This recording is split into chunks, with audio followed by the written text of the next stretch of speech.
Hello, everyone, and welcome back to another episode of the We're Going 5 podcast, powered by TSH Tennis. Carlos Alcaraz in Tokyo, Jannik Sinner in Beijing. They continue to conquer the tennis world. Novak Djokovic back in Shanghai. Ben Shelton, by the way, also back. We thought he was going to be out for much longer. So much to talk about. But guys, to start off, I was thinking, who should we start off with? Sinner, Alcaraz. But the man of 2025, the king of 2025, the world number one is Carlos Alcaraz. And here he is yet again, winning a tournament for his 8th title of the season. Smail, what do you think of Carlitos? And tell me what he did in Tokyo. Well, Carlitos is playing at a level that's just beyond. Yeah. He's on a completely other level right now. It's insane. After that ankle injury against Baez, I thought he was going to withdraw. Yeah. I thought Tokyo was done. I thought Shanghai might be done too. And then here he is. He absolutely crushed everyone on the way to the final, except for a set against Casper Ruud. He looked magnificent every step of the way. About that Fritz final. Fritz played a heck of a match. Fritz played an amazing match. It might have been the most fun match I've seen Carlitos play, outside of his matches against Sinner all year. This match against Fritz was so fun. There were cat and mouse points. They were coming to the net. Fritz was changing up the game. He was serving well. And still he came away with a 6-4, 6-4. Carlitos was down a break point in the first game. I was like, okay, Taylor Fritz came to play. At 2-all, he had triple break point, and Carlitos couldn't convert. I was like, all right, Fritz is definitely going to build off the momentum here. And nothing phases him. He just he looks like he's just playing at another frequency. The balls look like they're coming off his racket much bigger. He moves faster. He has insane confidence. He no longer gets phased. I don't see the dips, Yusuf, that we were talking about at the beginning of the year. Yeah. He looks like he's locked in every step of the way. There was no Juanqui to coach him up. This was a Puritan type of match that he played in tournament. Overall, I love the level. He looks like he's improving. His physicality just seems to be so overwhelming. It was a masterclass. Love the Fritz final. Fritz played amazing. One of the most fun matches of the year, but Carlitos is too good. Yeah. Well, Harun, yeah, we all had Carlitos winning this tournament, except you. You did not pick Carlitos. You said Casper Ruud's going to take this one home. But he did take a set off him. But your thoughts on Carlitos? He was close, huh? He was close. Like, it was... He was close, Harun. It was a good call. He was close. Arguably... No, did you have Terence Atmane winning the tournament? But Terence Atmane's in the other side. Oh, sorry. I got confused. Yeah. Both of your picks were the guys that they both took Sinner and Alcaraz respectively to final sets. So. Arguably the guys that put up the biggest fight against the eventual champion. So you have to give me credit for that one. You have to give me credit for it.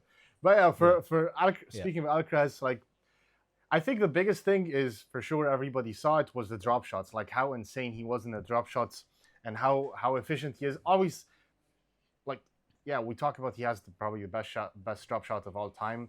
And thinking about his drop shot, it's also like it's another stroke. Like, it's a forehand, it's a serve, it's something regular. It's not something that you usually think about too much when you come to Alcaraz. But with other players, you're like, wow, this is a risky shot that you're taking. But he was doing it like it's clockwork, and I think that was something that he executed the drop shot so well on match point. Like, that was really something that you rarely see somebody hit a drop shot on match point. And also that the other player on the other side of the net not really have a chance to get it. Usually sometimes it's a glorious drop shot and then he has to run. Maybe he hits the net or something and it's a great, marvelous win.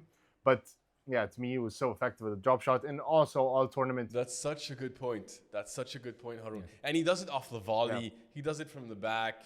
He does it for forehand, backhand. Yeah. Fake drop shots, that fake slice down the line or across. Yeah, Kyrgios and Federer love that type of one.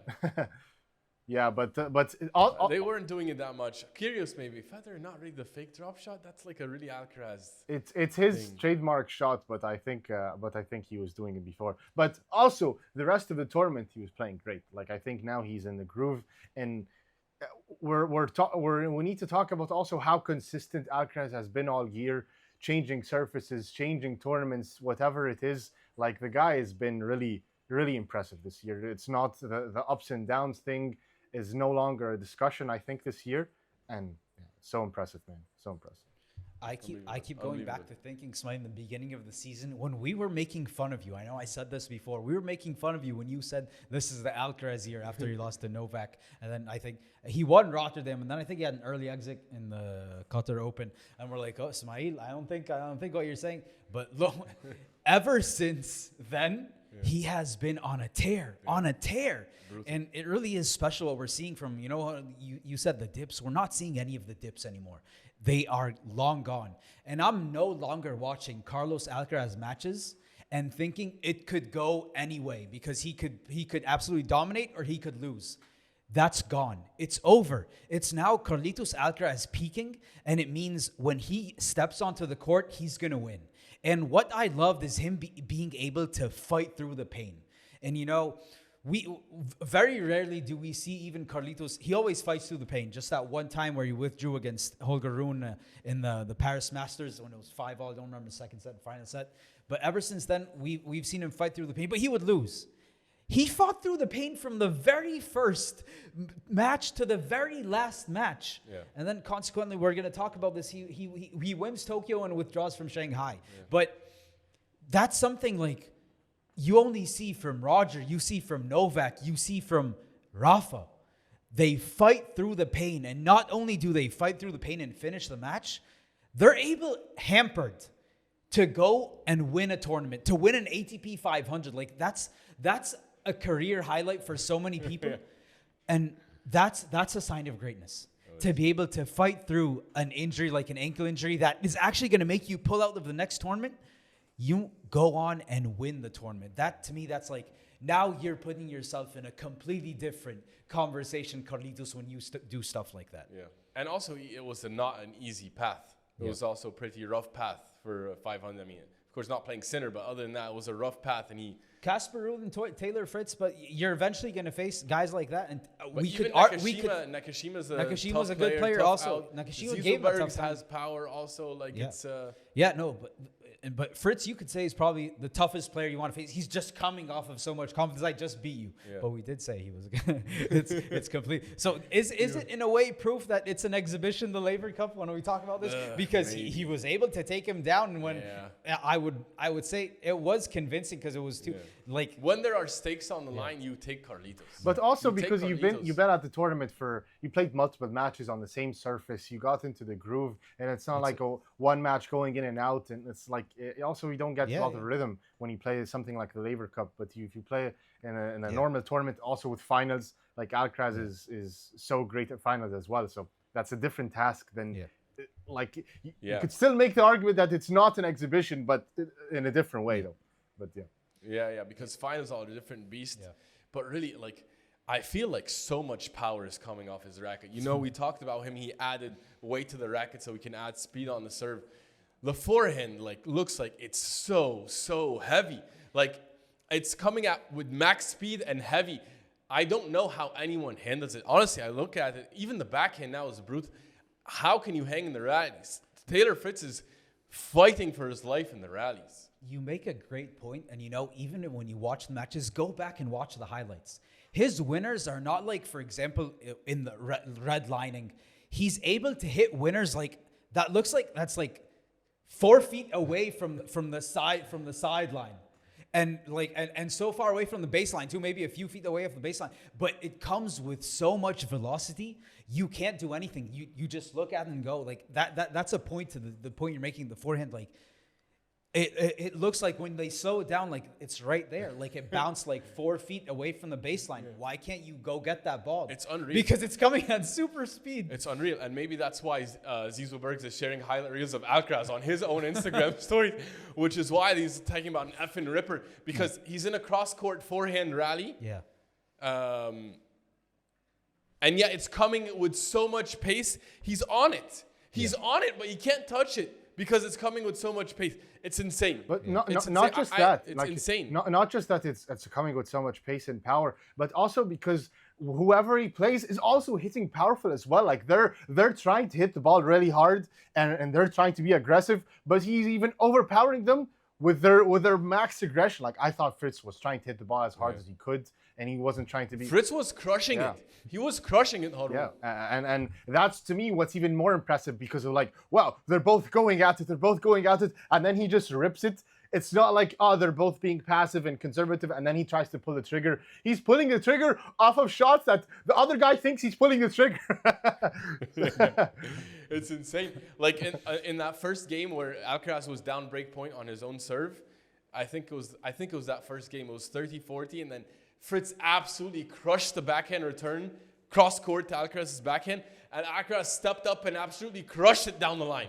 Absolutely ripped it. Like, there's no reason to step into a ball coming that fast and attempt that. Yeah. But that's what Alcaraz is pulling off right now. Yeah. No, it really is insane. But, guys, one point I wanted to make here based on after the final, what I saw, like, Alcaraz's genius was on full display in that final game of the match. Because, by the way, he was 5-1 up, right? Yeah. And then, in a way, Fritz took full control, and Fritz had all the momentum. And you were just talking about the rallies from the back. Fritz was starting to win them, Carlitos. And when Fritz feels himself, by the way, he's borderline unstoppable in those rallies.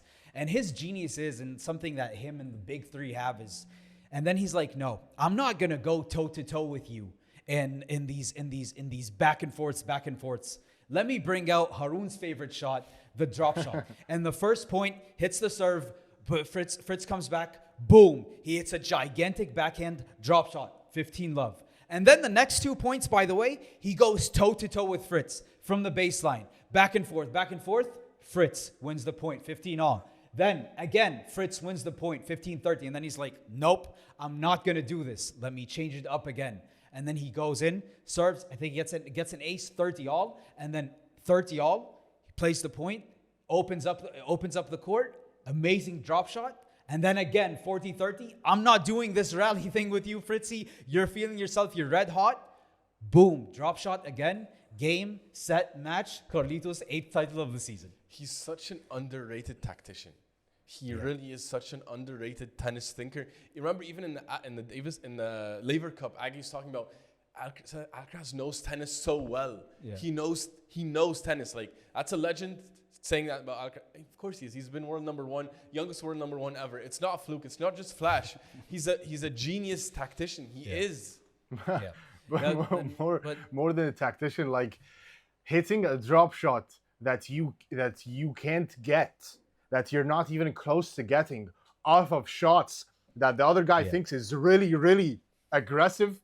To me, that's something like you can't teach. Like, it's like, hey, I'm gonna hit 200 km/h serves. Try to hit a drop shot off of that one. Like, it almost feels like that. Like, that's to me what I can't believe. Yeah.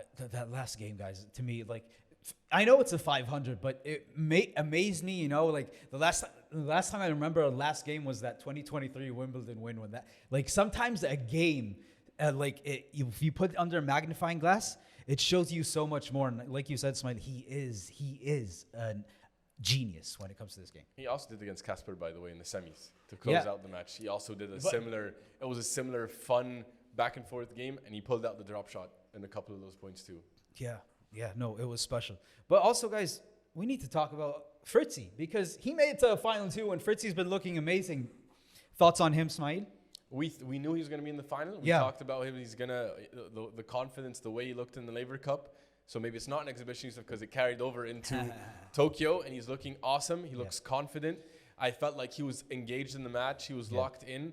You know, he missed some chances, but it's because of Alcaraz's greatness. I think it was not because he shied away. I loved how he approached it. He's going to continue to do well, I think, as we end this season. Harun, but Taylor Fritz, to me, like, he's one of those players, and, you know, they asked him after one of the matches, and we've said this before, one of his superpowers is his mental toughness and his mental composure, and he does come up clutch. It's unfortunate, though, that sometimes he plays against the Carlitos, he plays against the Sinner, who are just, like, a few levels above in that standpoint. But his mental toughness is something to be talked about, is it not? Yeah, it's elite for sure. He's a true professional. He's somebody that, like, he handles the pressure point so well. Like to Sinner and Alcaraz are out of this world, and Djokovic obviously for sure. But right there is also Fritz. Fritz is maybe that's why he's sometimes appeared boring, because he's just so in the zone. He doesn't feel like he gets flustered that much. He's able to maintain his composure, and he's able to handle a lot of these tough points, playing aggressive. And also, to me, he's an underrated tactician. I feel like he's so smart as well, like tennis-wise. So yeah, like mentally, physically, he's also physically so fit. He can go a long rally and not feel like he's tired mentally or physically. There's a lot of great things to say about Fritzy, and I thought that he was going to be able to maybe pull off that Alcaraz win, but he came up short. Yeah, I think he deserves credit for his intellect, and we saw that actually from when he was a next gen finalist. When he was doing the next gen tournaments, he's always reflecting and how thoughtful he is. He's been very thoughtful. We saw that when he was 18. So it's natural to see this progression of him. If you look back on the next gen tournament and how he was talking back then, you shouldn't be surprised about his intellectual evolution. For sure. Yeah. I do think he's going to be one of those guys where he's going to get one of those big tournaments. I don't know, maybe. Let's see. He deserves it. He's somebody that deserves a slam for sure. He would deserve one. He deserves a slam. He deserves a slam. It's tough middle part. We were talking about maybe he was in the beginning of the year. He's somebody that's going to take it to the next level. But then he had a slow start of the season. We thought, maybe Fritzy is really not meant for this moment. It was until the grass he wasn't playing well. Yeah. Until Eastbourne. Very, very right. Tough Was it Eastbourne or Eastbourne's when he took off? Yeah. But till RG, he wasn't feeling it whatsoever. Yeah. But I think he's going to be a problem going into Shanghai. Yeah, he's definitely a problem going into Shanghai.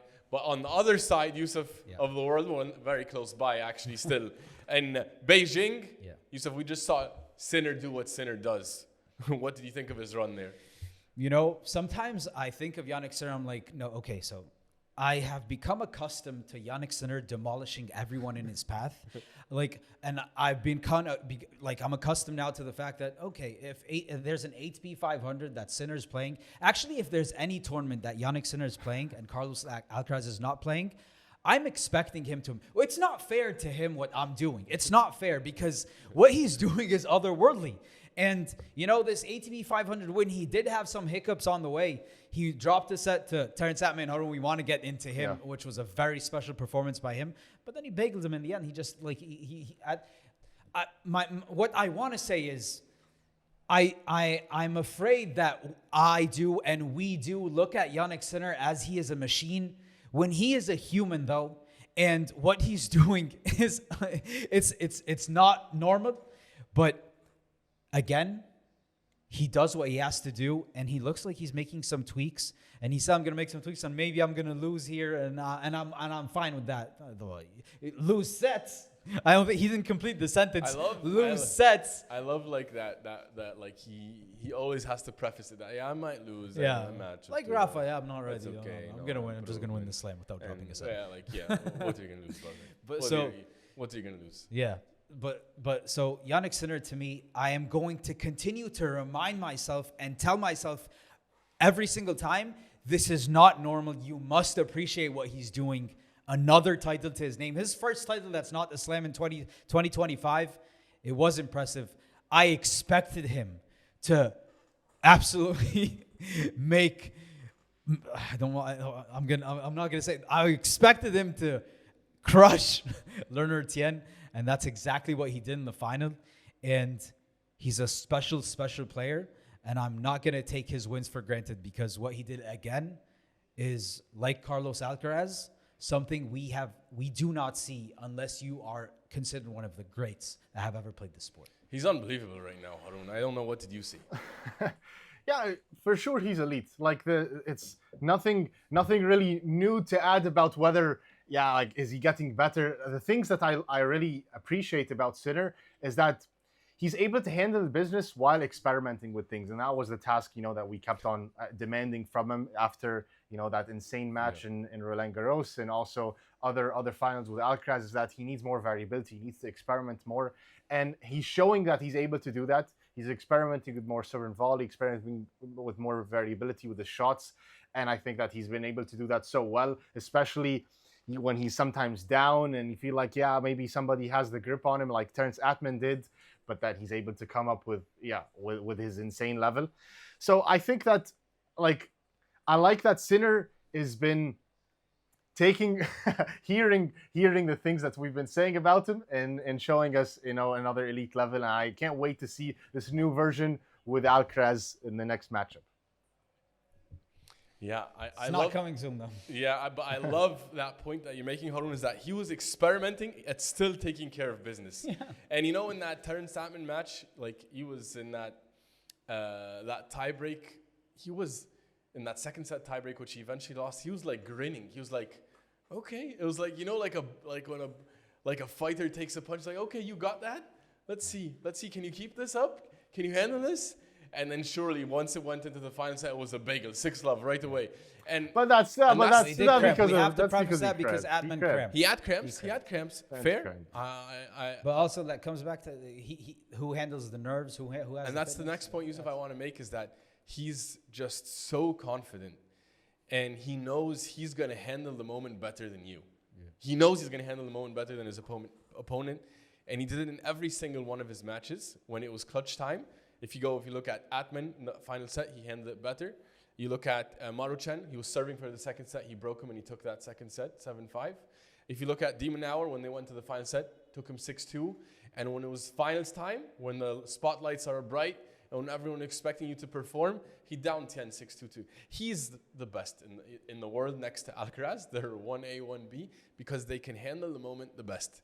And he's trained himself for that. And he talks about, I have lots of nerves. I never see the nerves, but he handles them brilliantly. And if he's experimenting, Harun, there are a lot of serve and volley points. He's experimenting with his return position. He's coming in, taking return, and then coming forward a little bit quicker.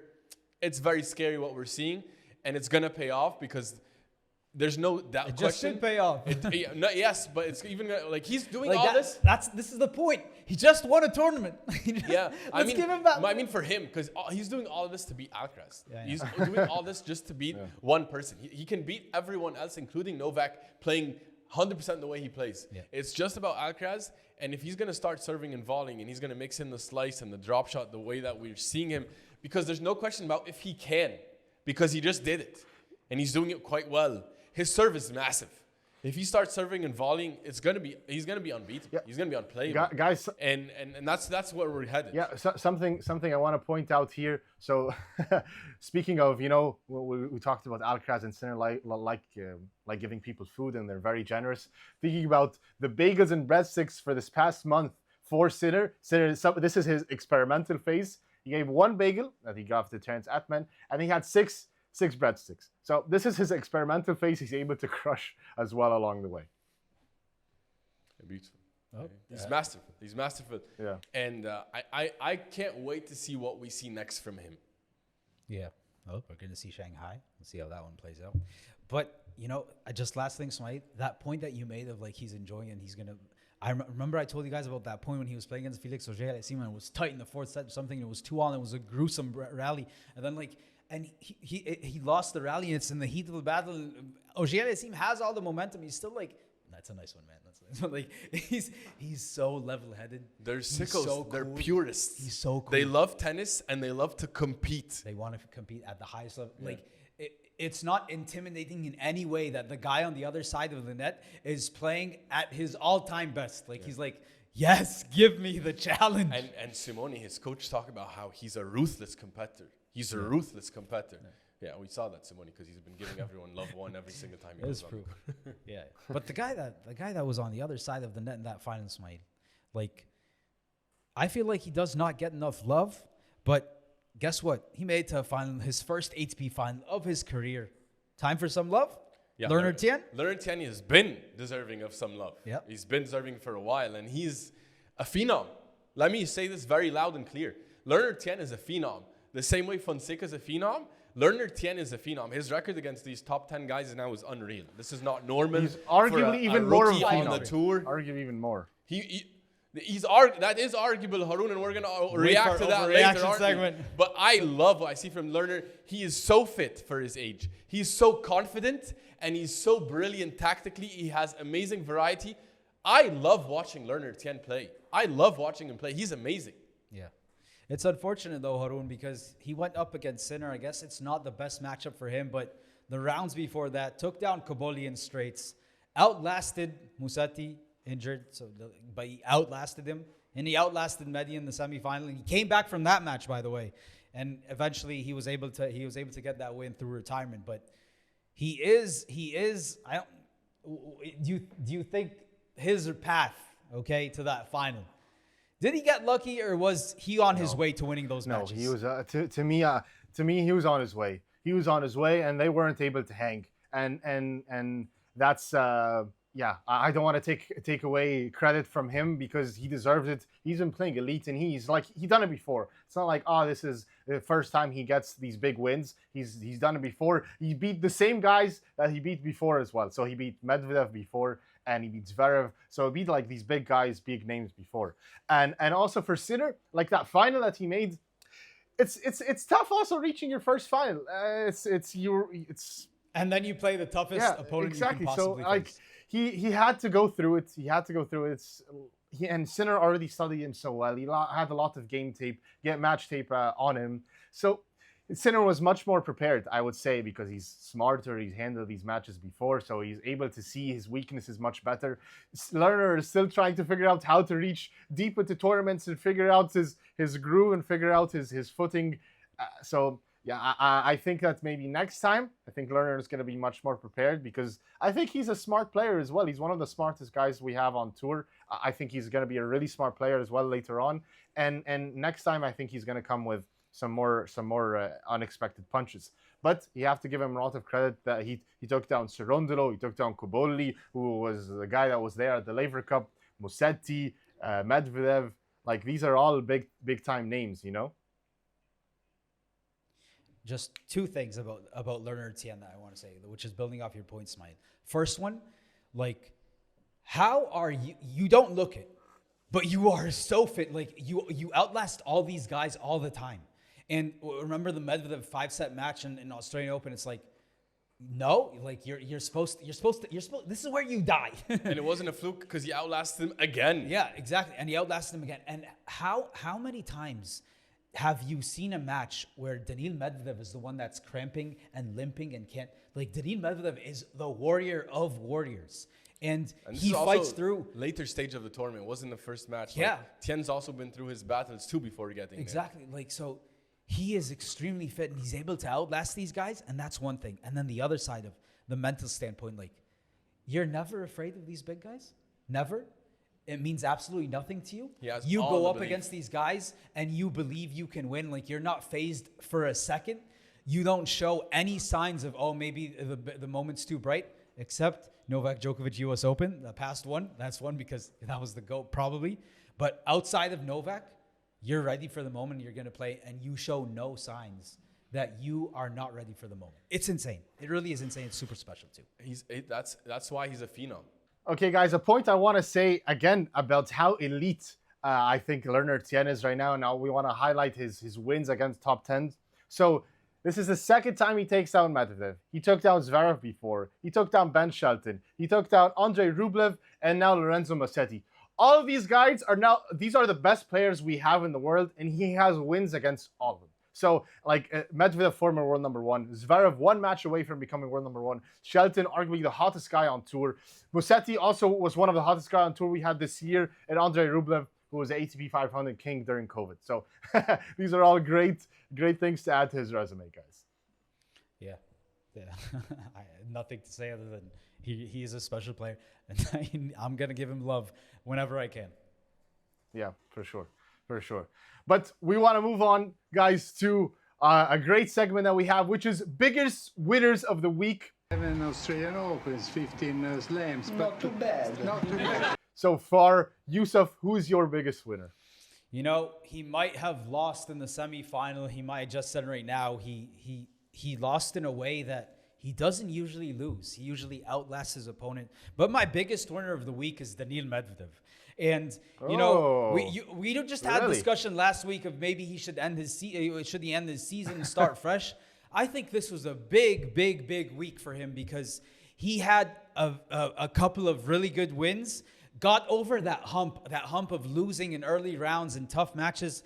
He was able to win those matches in convincing fashion. Took down Fokina in straights also, which is a good win. And then taking down Sasha, I think that is, even though in a way he has been dominating that head-to-head in recent years, but when you get a win like that, it adds so much confidence to you. And he was able to take him down, made to the semifinals. He had the lead and he was up there and he was like almost there in the final. But Tien fought back, which is credit to him.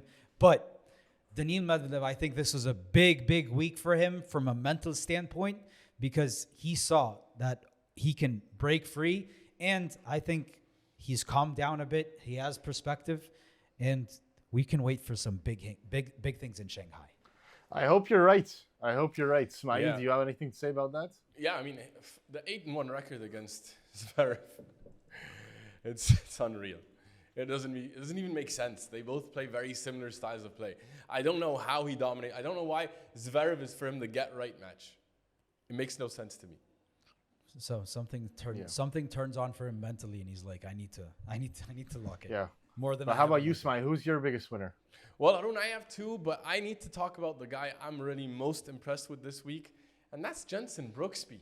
Welcome back, Jensen Brooksby, all the way now into another. He's undefeated in quarterfinals. He reached the semifinal. He got dismissed by Fritz, Fritz is just playing otherworldly tennis right now. But, the level that I'm seeing from Brooksby this year, I love it. And I love his comeback. I love the whole story. He was off the tour.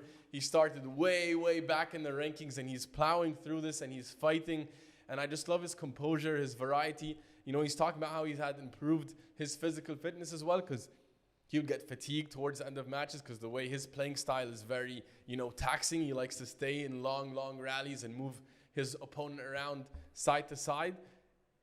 I love what I'm seeing from Brooksby. He's just a player I root for. He's just I like his approach to the game, and I'm rooting for him. Yeah, awesome. For sure, awesome. He's certainly a great player. When Opelka played him once in Antwerp a few years ago, he was like, "How in the world did this guy? How did Djokovic take points off this guy while he was playing?" Like that's something Opelka was saying to his team, like while he was playing him. How in the world did Djokovic beat this guy? So that was before he went away a bit. Yeah, it's a huge compliment as well. Also, Opelka's a great player. So yeah, Brooksby's a great player, and we like to see him back. And yeah, I think he's definitely going to show us some great results, because he's somebody I feel like he has a lot of confidence in himself. He's not afraid of the moment. Yeah, awesome. Like Tien. But my biggest winner of the week, guys, is Casper Ruud, like my guy. Casper Ruud, you had him on Ruud. You rolled with him this week, and it paid off. You guys wrote him off. And all other people also wrote him off. As you didn't think champion. that he was going to have a good season. But I felt that Casper, that Lever Cup tournament, to me, I felt that he's a mature guy for sure. But I think that he got a lot of confidence there. He felt that he is, okay hanging with these big guys. side of Sinner and Alcaraz, but to me, Casper, I felt like he wasn't afraid to take it to Alcaraz, and I thought that just maybe some tweaks there, he could have went for his shots, and he just fumbled it a bit. But I think that we could have been sitting on a great Casper Ruud week if it weren't for a few points. So he's my biggest winner, and I think that he's going to do great things from here on out now for the rest of the season. Casper Ruud, we all love him though. We all love him. Yeah. Absolutely. But we weren't writing him off. We just wrote him off as the champion. So be fair to us. You wrote him off. I had Smail wrote him off. Yeah, I did, because he's been coming off injury and he had a very slow summer. And I love the way he bounced back in this tournament. Because even in Lever Cup, you're talking about Lever Cup, Arun, he didn't play any. He played Opelka and some doubles. He didn't really have anything else. He said it took the summer. I don't know what confidence you can have after that. Like he's supposed to beat Opelka. He's way better in terms of everything. So I think it's internal confidence that he in himself, not just in his game at the moment, but in himself, that he can feel like he can go toe to toe. Although he already has. Okay, but it's not coming from any matches. He didn't play any matches to really gain confidence. Sure, it doesn't. That's what I'm saying. It doesn't have to come with the matches. It just comes internally, like that. He feels that, hey, I can bring some nice level mentally. Mentally. To the spirit of the Lever Cup. No, well, mentally feeling that you're smart enough, that you're fit enough, that you're strong enough. So That's the vibe I got. But yeah. Well, but guys, we have also he did play what? He did play well. Yeah, so, for sure. It's validated. Yeah, and he gave the biggest fight to the champion, which was Alcaraz, I would say. But guys, we can't move on without mentioning our honorable mention, which is the arguably the highlight against Sinner. Terence Atmane, guys. Terence Atmane is an honorable mention here for biggest winners of the week. What do you think about him, Yusuf?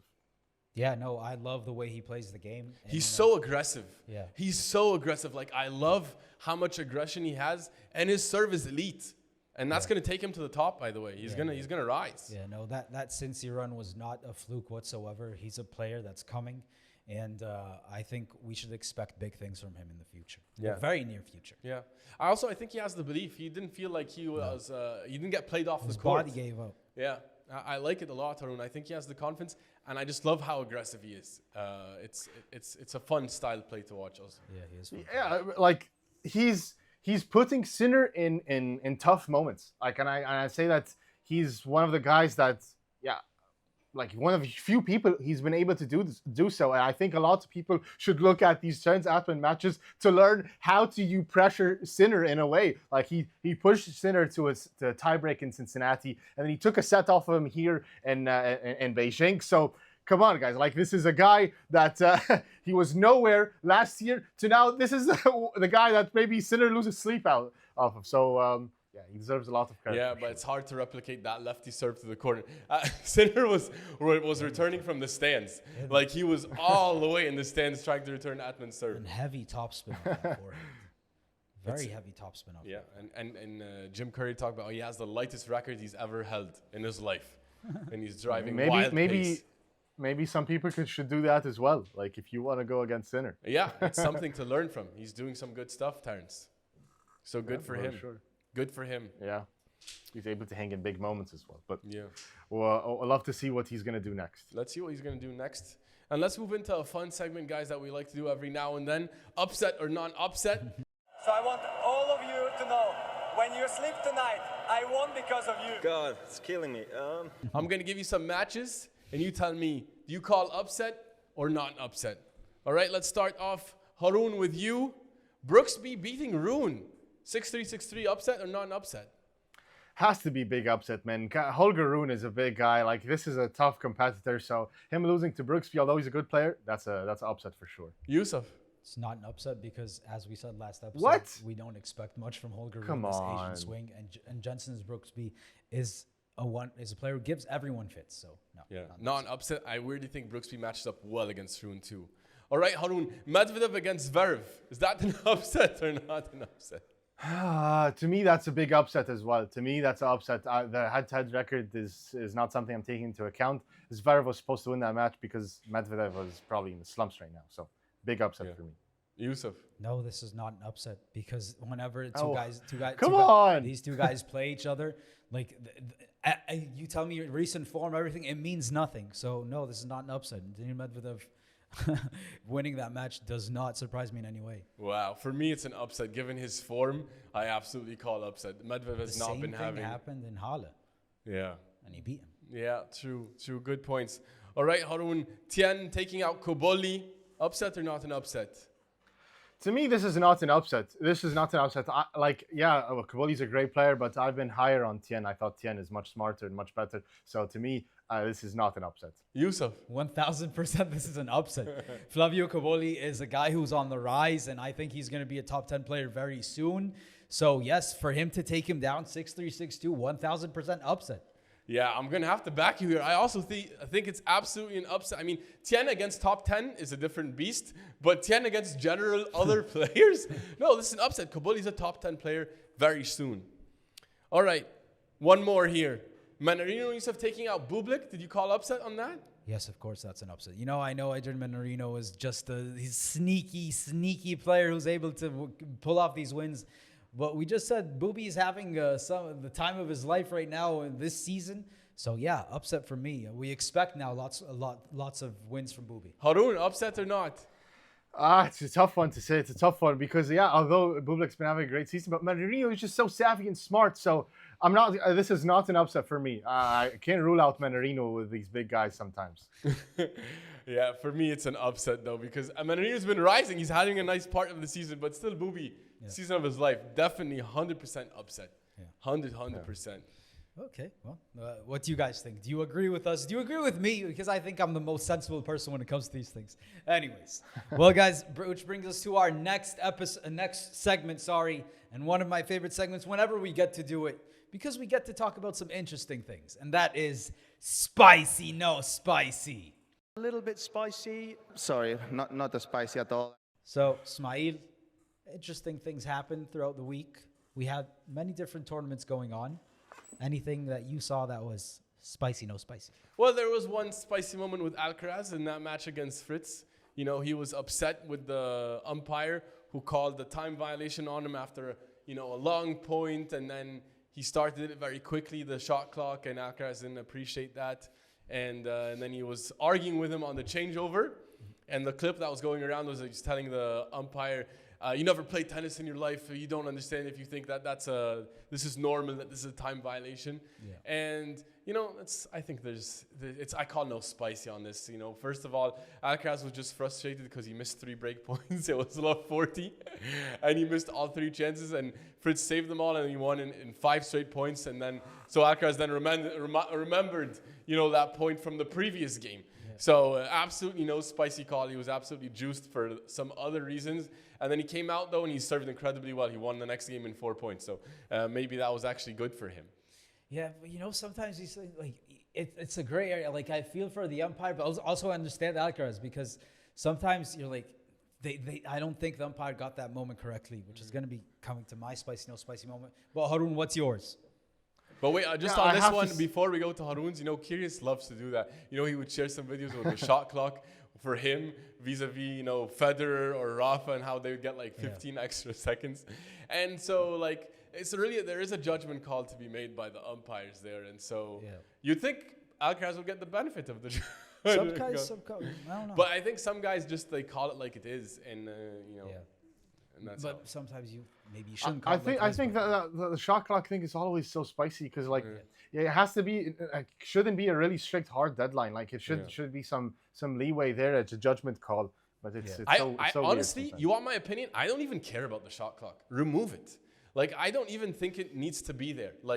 Players were not playing that slow. It was a rule implemented. Yeah, the serve clock. The rule implemented because Djokovic was taking too much time on the serves, I guess. It was because of him? I don't know. That's what, the tennis... I don't think it's him. I don't think it's him. I don't think we should Why was it have him as a face of that. I don't think it saves us much time. I don't think players are going to slow it that much that you need to implement it. The top players in the game, they don't even slow it down that much. Just I don't even think it's useful. Remove it. I don't like it. Fair point. Yeah. Then, Harun, what was your spicy, no spicy moment? Yeah, to me, I'm going to have to go with this one. This was really rumbling a lot, which is Musetti. Musetti's, Musetti had some altercation with some people in the crowd, kind of, and he had some, getting some hate from the Chinese crowd, this happened So in the first match of the tournament, he was playing Medvedev Pericard, and in the second set tiebreak, he won the first set 7-6, and then second set tiebreak 4-all. He was complaining that some people were coughing while during the points while he was serving, and then he said some offensive things towards these people that were coughing towards the Chinese crowd, and then he was getting a lot of hate afterwards from the Chinese crowd, from the Chinese fans, that he was said some racial slurs and disrespectful to the Chinese people. He didn't say any slurs. He didn't say slurs. He just, if I recall correctly, he's something about the Chinese people that keep coughing or something like that, right? If I understand the Italian translation. So it wasn't a slur. It was just that he mentioned, he said, if he didn't say Chinese, if he just said these people that keep coughing, he wouldn't have gotten any of the backlash. Yeah. But because in the heat of the moment... One makes a big difference. Huh? Yeah. That one word is what is gotten all the backlash, and it's sad because I think in general Musetti's quite a classy guy, and he's a really nice person when you hear him in the interviews. But it's costly when you don't watch your mouth. Yeah.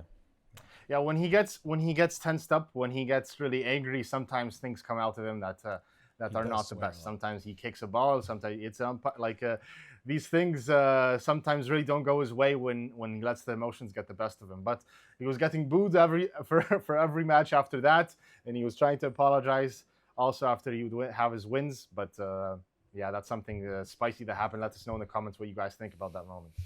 In general, for the apologies, do you prefer a written apology or do you like a video apology?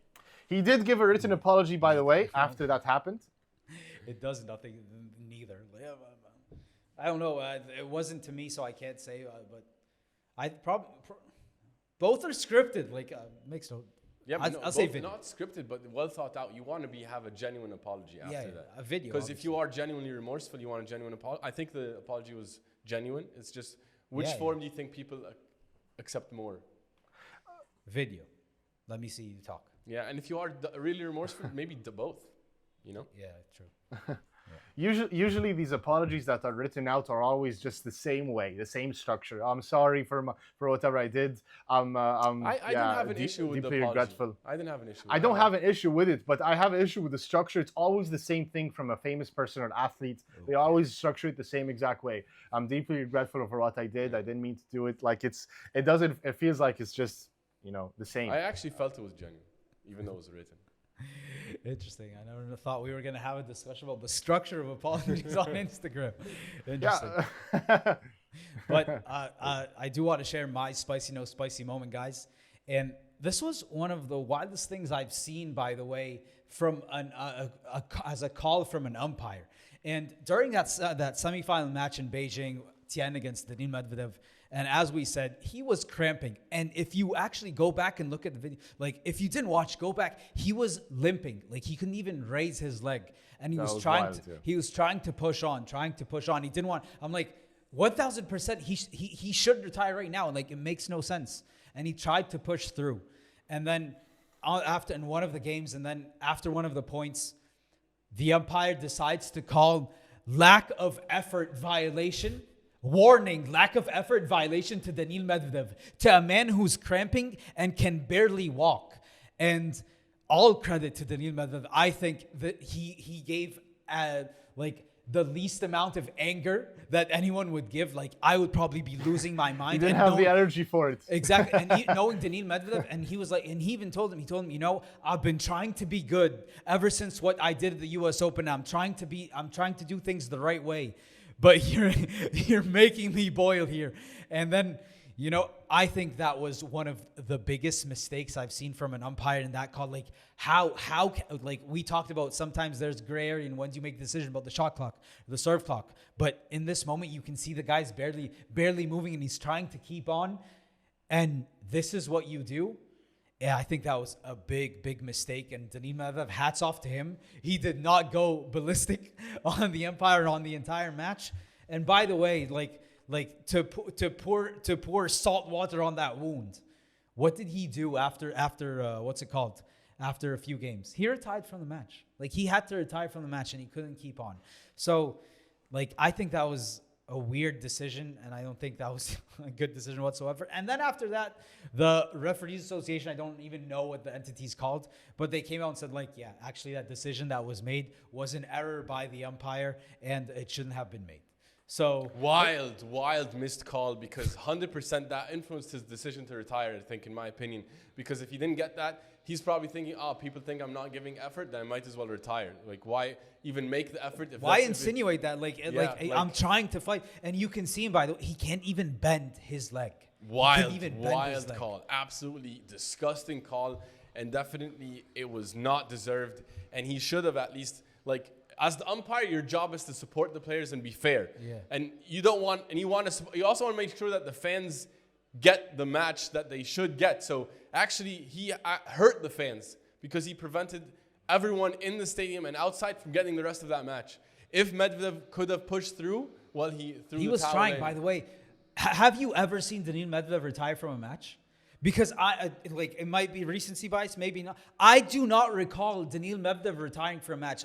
The only thing I can recall is Daniil Medvedev fights as hard as he can to finish a match, whether it's going completely bad, whether it's going amazing. He's always fighting. And he's fought through cramps before. He was fighting.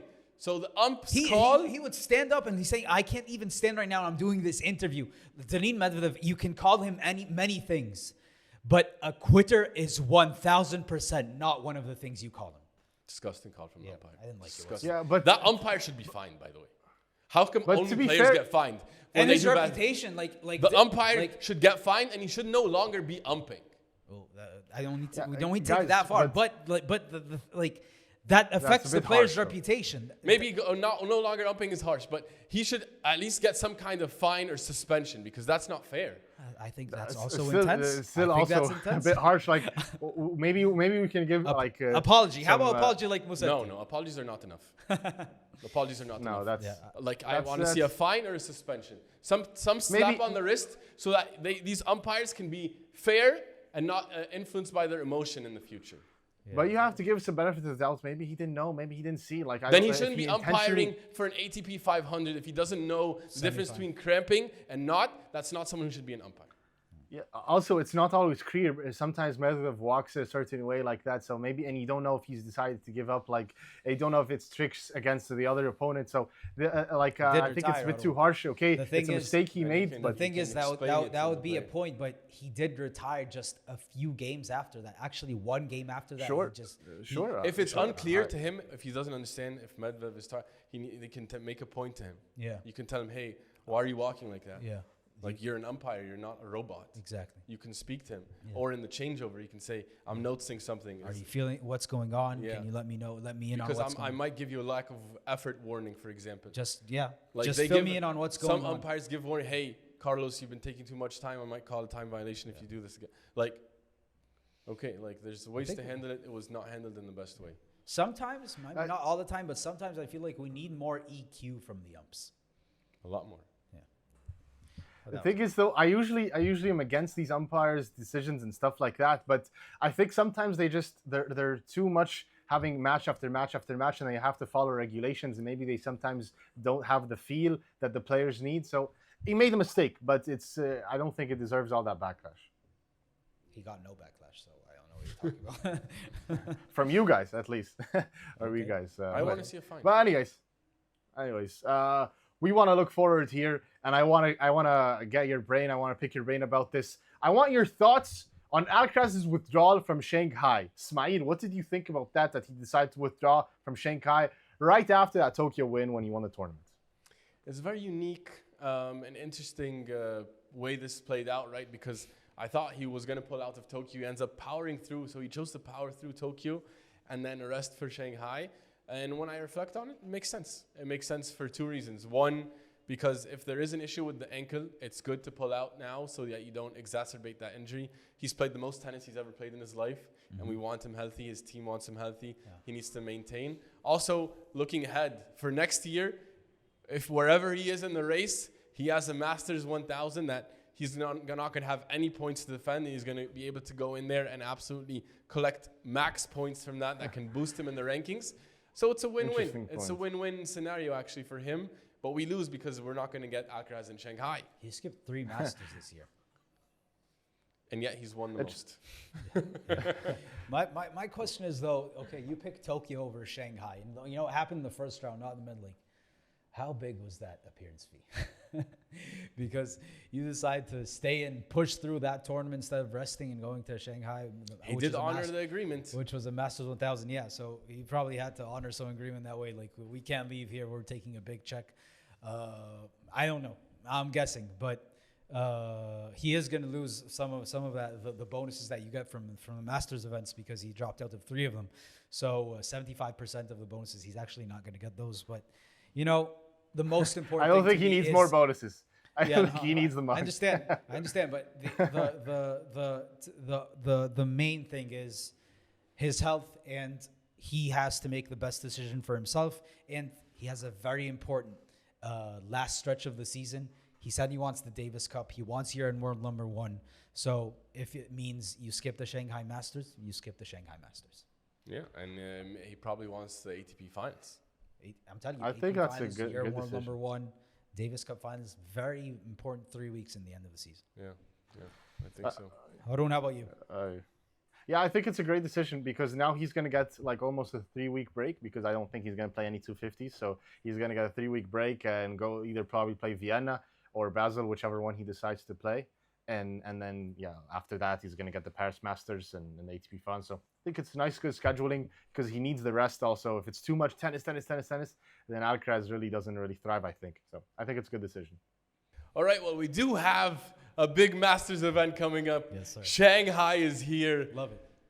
Looking at the draw, Yusuf, what are your first reactions about the draw? First off, the thing to look at is the number 1 seed of this tournament, and that is Quentin Moutet.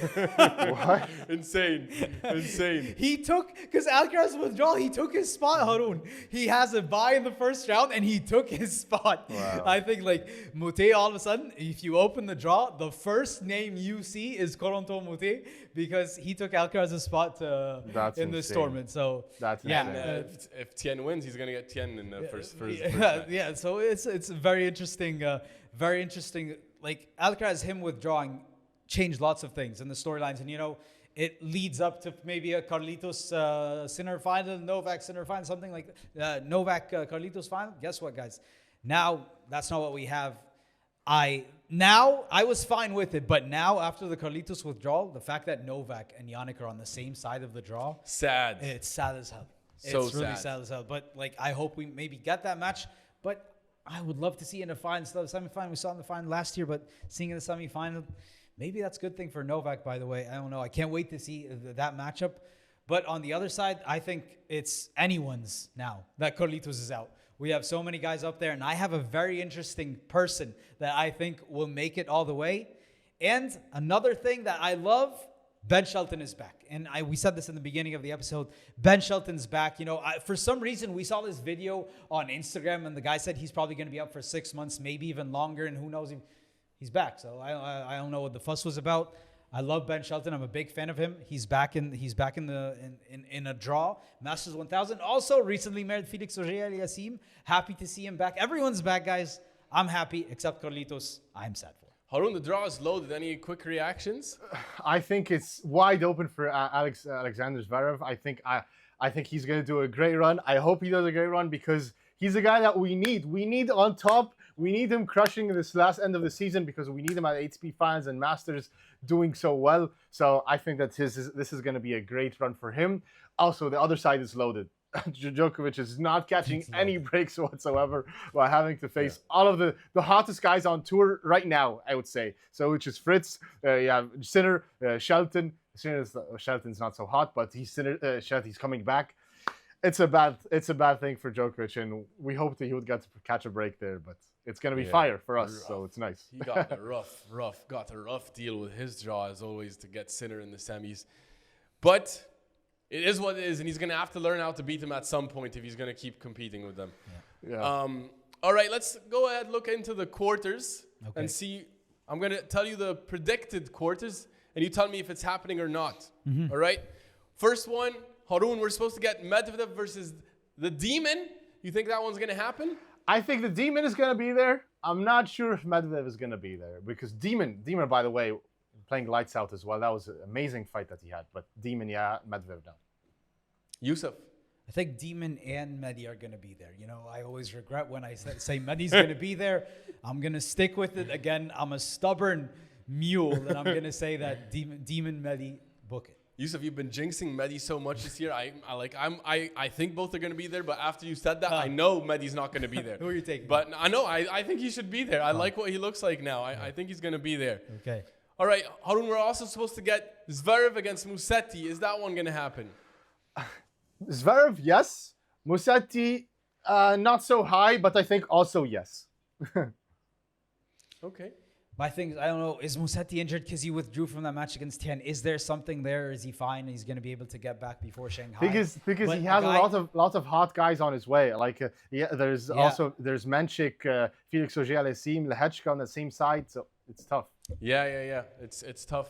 Which is my pick. I say Sasha's going to be there, and I think Felix Auger-Aliassime is going to continue the U.S. Open form, and he's going to be there also. Wow, I also have Felix and Zverev. Post-honeymoon? I also believe in Felix. Post-honeymoon Shanghai? Post-honeymoon, those good vibes. Shanghai, by the way. Those good vibes? Yeah. Yeah, 100%. Gimme. All right, Yusuf, on the other side, we're supposed to get Shelton against Djokovic. You think this puppy's happening? Nope. I think Novak's going to be there. Shelton, he's coming off a long break, and I told you guys I don't expect much from guys coming off long breaks unless your name is Jannik Sinner, Novak Djokovic. So I think Casper Ruud's going to be in there. Casper Ruud. And he's going to face Novak in the quarters. Okay. Yeah. Harun, your thoughts? I think yes. I think this is going to happen. I think Shelton is going to be unpredictable, and Djokovic is also going to be there, and I think that's going to be a nice matchup for us to see. Wow. I have to agree with you again, Yusuf, but I also have Djokovic and Casper Ruud. I'm back on the Casper train after he showed me what he's got in Tokyo. Yeah. So I love that matchup. All right, last one, Harun. Fritz versus Jannik Sinner. Is this one happening? This one's the lockest of them all. I think this is the matchup that we're for sure going to see because they're both very consistent and playing at a very high level right now. Yusuf, is there any chance it doesn't happen? No. This is a lock. Yeah. Fritzy and Sinner, they're on fire. Yeah, this is absolutely a lock. I would lock this in 1,000%. I don't see this changing at all. Yeah. But let's see how it plays out. We'll see. All right, last question for you guys to make this a bit more interesting. Okay. All right, who's going to make the Shanghai Masters semifinals? So you tell me which semifinals you have in play. Okay. All right, let me come to you first. Which one? You're going to tell us? No, you tell me. What's your semifinals? I say top of the draw, Daniil Medvedev versus Alexander Zverev rematch. And I say bottom of the draw, I think most of us are going to pick this, Novak Djokovic against Jannik Sinner. Harun, do you disagree with anything Yusuf just said? I think it's going to be Demon and Zverev. And then I think it's going to be Fritz and, Sinner and Djokovic. Yeah. Okay. Yeah, Sinner, Djokovic, 100% locked.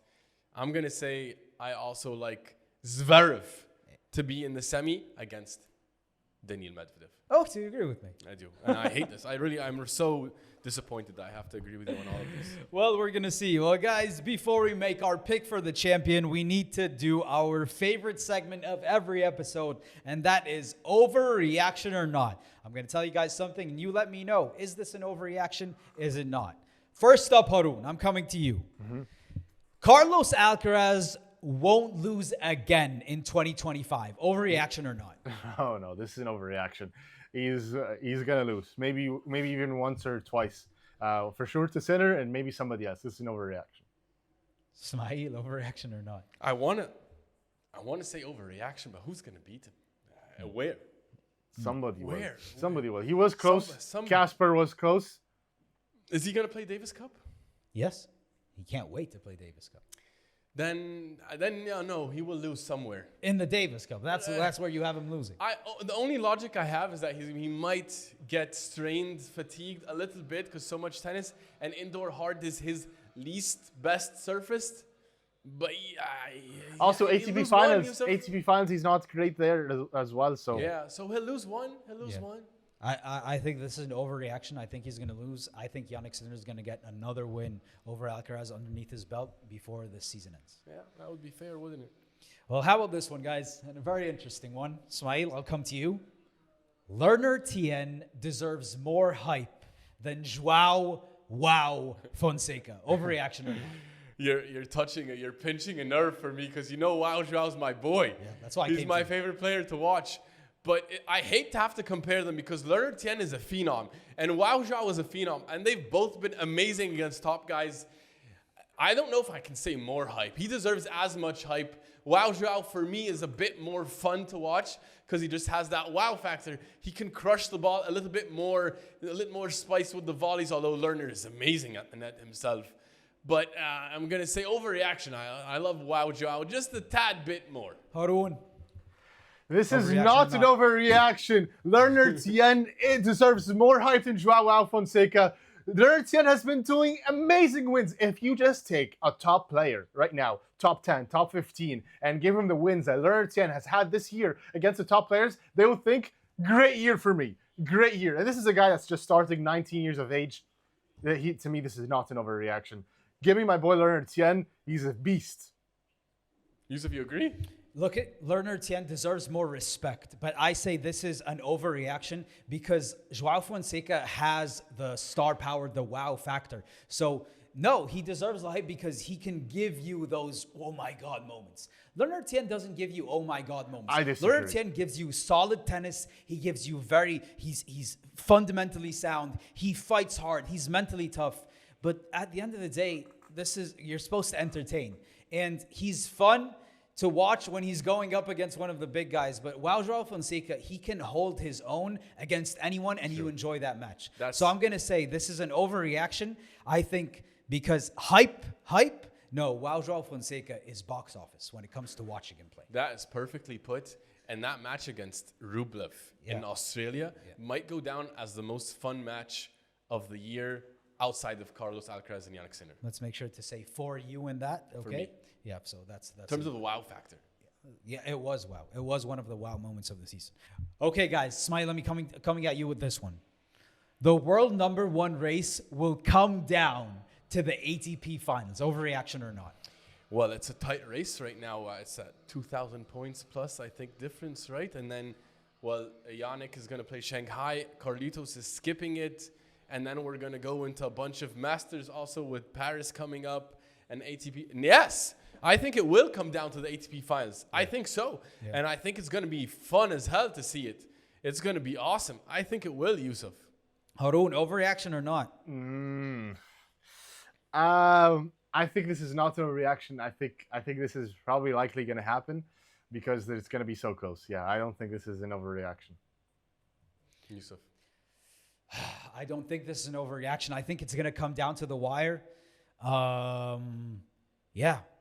think Sinner's going to have a great end of the season, guys, and he's gonna be there fighting. Imagine with a 3-month suspension, he's still going to be able to be there fighting. For fighting for year-end world #1. And you can imagine, what if Sinner decides to play a couple 250s, an extra 250, extra 500 to get some more points here? That's going to be so cheap for his standards. It's all fair. Yeah, all fair. It's all fair. 100%. Back-to-back year in world #1. It's like, you can't beat me. You can't beat me, so you're going to have to go get some points to go around me. Face me like a man. I don't think he's going to play 250. Well, how about this one, Harun? Let me get back to this guy.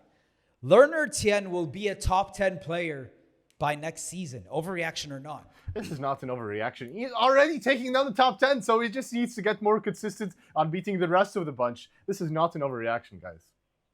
Smile, overreaction or not? Overreaction. To be top 10 player, you need to consistently beat the top 10s. You need to go deep in tournaments and deep in big tournaments.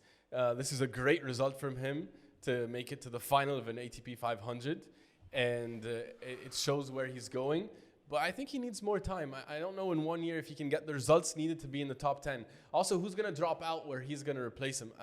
I'm not sure that there are that many spots available given what we see at the moment, actually. So he will be there. I would say maybe 2 years, not 1. Yeah, I agree. I think it's an overreaction, the fact that I think next season's too soon. Many guys up there on the top.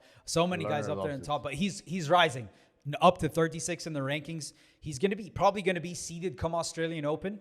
So very impressive from him. I think he's going to keep climbing, but maybe within 2 years, like you say. Yeah. So I say overreaction. How about this one? Just impromptu. I think this is a question need to be asked. It just came to my mind now. Who's going to make the top 10 first? Lerner Tien or Joao Fonseca? Just off the top of your head. Don't have to think much. Wow, Joao, 100%. Wow, Joao, you think Wow, Joao, he has the consistency of Lerner Tien. Yeah, but wow, Joao, I think he has the game, the like power. Demon Hour also, he's kind of You need to beat the top guys and need special power. But I mean, Tien's beaten top guys. So, but my gut feeling is, wow, Joao. Harun, Lerner or Joao? I think Lerner has it in the lock right now. Like, Lerner is faster at making it to the top 10 just because I think he can handle, he can beat a lot of these top guys. And as well, I think he's going to become more consistent quicker. Fonseca is still figuring it out. So I think it's going to be a test next year. Who's going to become more consistent while keeping that same hype and star power. So it's I think it's going to be 50-50 there, but I think Lerner a little bit more quicker. Yeah. What you say? I'm going to go with Joao. I think that after what I heard, all like Pat Rafter said and Agassi saying and all the other players are saying about him and how he's just absorbing all the knowledge and him talking, saying I just love his mentality, and I think he's going to continue to evolve, and I think 2026 is going to be a big season for Joao Fonseca. It's still in 2025 is still in play. Yeah. He might end up top 20. Okay, we're talking top 10. Yeah. Okay, last one, Harun. Last one of the overreaction or not segment, and that is the serve clock is useless and the ATP should get rid of it. Overreaction or not? No, this is an overreaction. I don't think it's useless, but it shouldn't be a rule. It should be like a kind of a guide that maybe it starts, they got the warning of a violation or something after a bit, but it's not useless. I think we need it. It's nice to keep that fast-paced, but no, we need it still. So overreaction. No, 100% I agree. This is not an overreaction. The purpose of the serve clock was to speed up the game. First of all, the players are already playing at a relatively good enough speed, in my opinion. It's just to protect. But it could be because of the serve clock as well. It could be because of it. Before that, they weren't taking that much time. I wasn't bothered when there wasn't a serve clock. Now it's used for drama. If you like drama, maybe you like it. But the players complain a lot from it. And also, it's so subjective because one umpire can start it right after the point ends. One can end it 10 seconds later after they get a breather. 15 seconds later. One can apply it to Carlos the one way, apply it to Yannick another way, apply it to Bublik another way. And so there's so much actually room that it makes it useless because every umpire applies it according to what they see best fit. Yeah. So no, I don't really see, unless you want drama of players fighting the refs and then messing up the mental, sure, but otherwise I don't really see it's useful. It's useful, Yusuf. Yeah, I was on the fence, but then I'm thinking like it only causes problems. Like I don't know, like have there been problems? Oh, he's taking too much time. Maybe a bit, but I think there are more problems of people saying like the serve clock is affecting, like we just finished a 50-shot rally and then you wait like 5 seconds. How can the umpire know how much? Like, okay, you rested for 10 seconds. I don't even think of it. I think players, no one wants to take that much time between points. They also want to just play the game. So I think this is not an overreaction. I'd say like, yeah, let's get rid of this.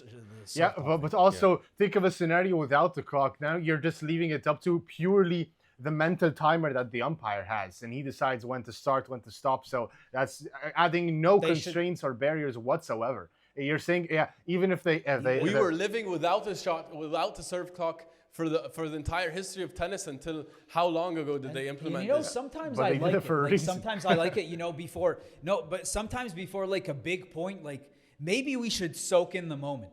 And sometimes when Novak's bouncing 20, 30 times and you're like, this is a big moment, big point, and maybe that actually helps a better point to be played. Like the players are able to focus and get into that proper mindset, and also from the other side, I feel like we all as fans, all of us in the crowd, okay, this point he's taking longer to prepare for it, which means something big is coming. This is a pressure moment that we need to focus on. I'm just playing. Maybe these are different angles to look at it from. I might be wrong, might be right, but yeah. It should be a guideline, but not a rule. Like it helped to make some structure into skeleton, but it's been implemented in 2018. Is that correct? When the serve clock was implemented, yeah, we were living all the era of tennis before that without it, and we were perfectly fine. Like the only people that complained were just, I can't even remember any complaints other than about Djokovic bouncing because that's become a meme. No, but other than that, I don't. Other players were also complaining. The opponents, for example, of Federer, maybe say Nadal, they were taking a long time as well during the breaks. Sure, then they can as well. Yeah, but it's not just for them. Without a shot clock, then they can as well. However, with the serve clock, the umpires actually get to influence that. Yeah, but also think of it, if you're the server and you decide you want to take whatever you want to take as long as you want, when you want to go look at the towel, clean yourself, think about a bit, like you're taking way too much time as well. Like that's also something you need some structure there. It sometimes is an issue, by the way. Sometimes not having a serve clock or not being fast enough does create drama. So lack of having a shot clock causes drama as well. Last thing, let's not spend too much time here, but I just feel like when you rush someone, Like, what's the point of you rushing Novak into another point after a 40-shot rally? You rushing Alcaraz into serving when he just finished running back and forth, up and down, jumping. What do you gain? What do we gain by rushing? It's nothing. It's just a test of fitness and then a test of your mental, and just so the crowd can get. But the crowd we weren't complaining before. No, I don't think so. I never had that reflection before. When they introduced it, I was like, okay. And now I'm like, it's useless. Yeah. We just see fights about shot clock violations. Umpires use that sparingly as they see fit. Like, they decide when to start it. There's no rule of when exactly. They don't all apply it the same way. So for me, it's ridiculous. Yeah. Well, that was that for the Overreaction or Not segment. Well, let us know what you think also. Please let us know what you think. We love to hear from you guys. Yeah. Well, we like to keep it 100 on this show. We like to be transparent with where we were right and where we were wrong. Let's start off with where we were wrong. Well, Rune, my brother, you were the only one that was wrong on these 2 calls here. Well, but I made fun picks. You made fun picks. You do get credit for fun picks. I'm going to applaud you for making fun picks. They were fun picks. Thank you. Terrence Atmane in they're also Beijing. smart picks, so I was close. I was very close. Yeah.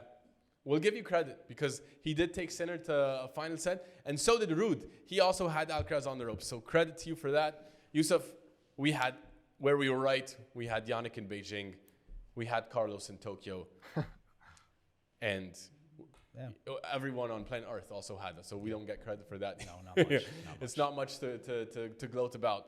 But Shanghai is wide open, and the draw is a bit funky, so it's not so clear. So let's get into our picks for Shanghai. Who you got in Shanghai, Yusuf? You guys are going to call me crazy for my pick. Because this player, he shouldn't be in the conversation for champion of a Masters event at this very specific moment. Okay. But his path is amazing. Carlos Alcaraz's withdrawal just gave him a bright light to walk into the pearly gates of Shanghai heaven. Okay. And I think the winner of the Shanghai Masters is going to be Daniil Medvedev is going to win yet again the Shanghai Masters, and he found something, I think, in that Beijing tournament, and he's going to show us full force what that was in Shanghai. Wow, what a pick. What a pick. Rune, do you agree? Who's going to take Shanghai? Okay, so this is somebody that hasn't lifted the title in a while, but I think this is the time that they're going to lift the title. It's going to be glorious, and I think they're going to show elite level tennis, and that's Sasha Zverev. Sasha Zverev is going to take down everybody in his way to lift the title. It's going to be glorious. We're going to get back the old Sasha, the Sasha that we thought that this is the next beast that's going to take over the tour. Sasha's going to win this title. Wow. Well, guys, none of you are taking Sinner. And neither am I. I'm going with the one and only Novak Djokovic. He loves to play in Shanghai. He loves the Chinese crowd. He's done it before. He played Sinner last year here. So I think he's going to rekindle those good memories, those good feelings. And I am taking Novak Djokovic, who said he's going to focus more on Masters, who said he prefers himself in the best of 3 against Sinner and Alcaraz. I'm going with the heart. Going with the heart. I think Djokovic is going to do it. And I'm going to regret it 100% when Sinner beats him. But I think he's going to do it. Oh my God. Everybody needs to None of us pick Sinner. Yeah, all of us tried to be fun, and none of us tried to be right. Obviously, Sinner is the favorite. He's the one that's going to majority of the points and by far. But which one of us has the highest chance outside of Sinner? I guess we can get credit in next episode to see whose player went the furthest. Who went the furthest? If Sinner wins. Yeah, and also Sinner's experimenting. Didn't he say he said I might lose early? Maybe. That's what he said. Going to face Djokovic in Wimbledon. Maybe I lose. Yeah, let's see. I hope he experiments a lot. So then maybe Djokovic can win because he's going to be experimenting so much. Maybe that's the hope for Novak. We shall see, but guys. It's going to be fun. It's going to be fun. You guys need to let us know. You guys need to let us know. Yeah, you need to let us know. Let us know what you think about your picks and our picks for the Shanghai title, and also what you think about our takes, what you think about Novak, what you think about Carlos and Yannick's level so far. And if you enjoyed that, you're really going to enjoy our latest interview with Coach Christoph Vliegen. He's coaching Greek sports, so many cool insights about taking him to the top of the sport. And if you like that, you're going to love our interview with Coach Michael Tillström of Tennis Shapovalov. You know, Swedish coaches are famous for their tennis acumen. He's going to talk to you about what it's like to coach and build trust with a top player, and what it's like also to face off against some of the old-time greats like Sampras and Agassi. You're going to love it. In the meantime, subscribe so you can get all your tennis stories here, and we'll see you right after the Shanghai Masters final. Have a good night. Good night. Good night. Very good night.